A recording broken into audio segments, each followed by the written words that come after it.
내 아이를 어떻게 키울까? 모든 부모들의 화두입니다. 저는 369 법칙으로 이를 설명합니다. 3살까지는 신체놀이가 메인이하고 6세까지는 도구놀이가 메인이하고 9세까지는 여행이 메인이어야 합니다. 신체 놀이를 통하여 자존감이 강해지고 도구놀이를 통하여 신체 기능이 향상되고 여행을 통하여 사회성과 창의성이 발달합니다. 영유아 때는 부모가 최고의 스승이지만 실세가 넘으면 여행이 부모보다 더욱 위대한 스승입니다.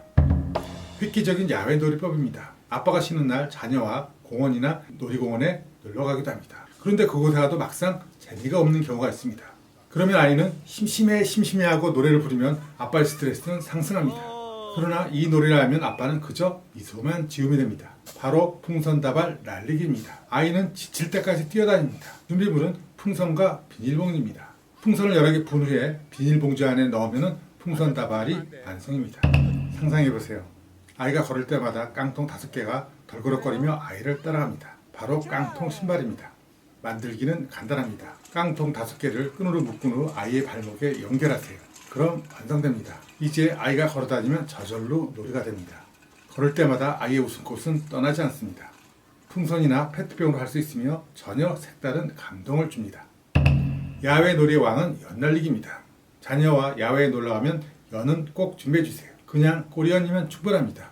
풀었다 감았다 하며 놀 수 있으며 하루 종일 놀아도 피곤하지 않습니다. 그런데 바람이 불지 않으면 연날리기가 매우 어렵습니다. 그러나 이것도 걱정하지 마세요. 아이가 뛰어다니면 연은 저절로 날아다닐 수 있습니다. 아이가 빨리 뛰어다니면 연은 더욱더 잘 날 수 있습니다. 마지막으로 여분의 연은 3개를 꼭 준비해주세요. 만일 아이들과 시골을 방문했는데 경운기가 보인다면 운전 방법을 꼭 알려주세요.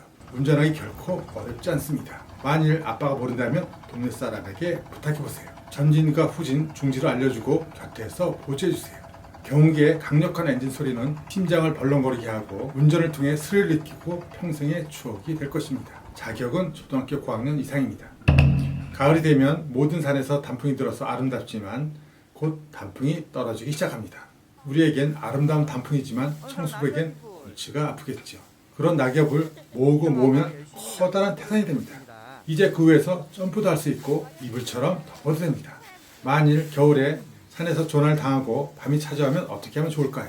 낙엽을 모아서 이불을 만드세요. 그럼 따뜻한 온기를 제공해 줄 것입니다.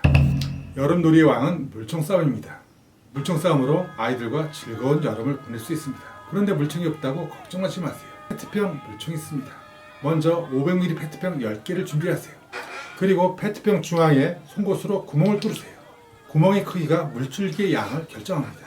그러면 훌륭한 물총이 완성됩니다. 아파트 주변에 빈 공간이 있다면 언제 어디서나 즉시 물총 싸움을 할 수 있습니다. 썰매타기는 스케이트가 없던 시절의 전통 놀이였습니다. 기회가 있다면 썰매를 만들어 보세요. 만들기 결코 어렵지 않습니다. 나무와 굵은 철사가 있다면 뚝딱 금방 만들 수 있습니다. 자녀에게 멋진 아날로그 선물이 됩니다.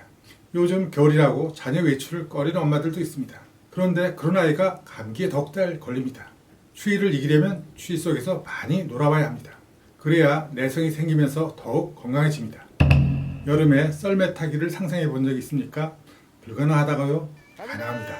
이 놀이는 여름에 타는 특별한 얼음 썰매입니다. 무엇보다 썰매 타기는 겨울에만 하는 것이 아니라 여름에도 할 수 있음을 보여주는 사례입니다.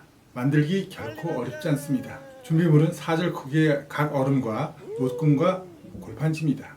먼저 얼음에 구멍을 뚫습니다. 물총을 사용하면 의외로 쉽게 뚫립니다.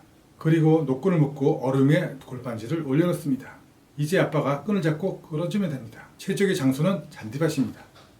놀이에는 4대 천왕이 있습니다. 불과 물과 눈과 모래입니다. 4가지 중 한 가지만 있으면 아이들끼리 하루 종일 놀 수 있습니다. 그 중에서 단연 최고는 바로 불놀이입니다. 그러나 치명적인 약점도 있습니다. 바로 화상입니다. 그리고 화재입니다. 그래서 요즘은 지불놀이를 할 곳도 없고 지불놀이를 하기도 어렵습니다. 그런데 가끔 지역 축제에서 지불놀이를 해볼 수 있습니다. 깡통에 불씨를 넣은 후에 깡통을 빙빙 돌리면 환상적인 놀이가 됩니다. 이 놀이는 안전사고를 위하여 유경험자의 지도 편달이 꼭 필요합니다. 대표적인 야외 봄놀이가 바로 치키기입니다. 이 놀이에는 평생의 추억을 만드는 스토리텔링이 숨어 있습니다. 누구든지 이와 같이 해보면 큰 감동을 느낄 수 있습니다. 칡을 캐는 도구는 호미는 필수, 그리고 삽이나 괭이입니다. 먼저 적당한 칡을 발견하면 아이들과 번갈아가며 찢기 시작합니다. 그리고 칡을 95% 정도 캤을 때가 하이라이트입니다. 아빠와 아이가 다 함께 칡을 잡고 영차 영차하며 칡을 잡아당기는 겁니다. 그러면 칡이 캐지면서 아빠와 아이는 뒤로 쓰러지면서 엉덩방아를 찢게 됩니다. 그 순간 서로 얼굴을 보며 박장대소를 합니다. 대표적인 가을과 겨울 전통놀이가 새총놀이입니다. Y자형 나무를 잘라서 다듬고 그 위에 노란 고무줄을 묶고 가죽을 연결하면 됩니다. 주로 콩이나 작은 돌을 넣고 사격을 합니다. 물론 새총으로 새를 잡기는 무척 어려운 일이지만 새총을 만들고 새를 쫓아다녔던 모습은 오감놀이이며 감성놀이이며 따뜻한 아날로그 풍경이 됩니다.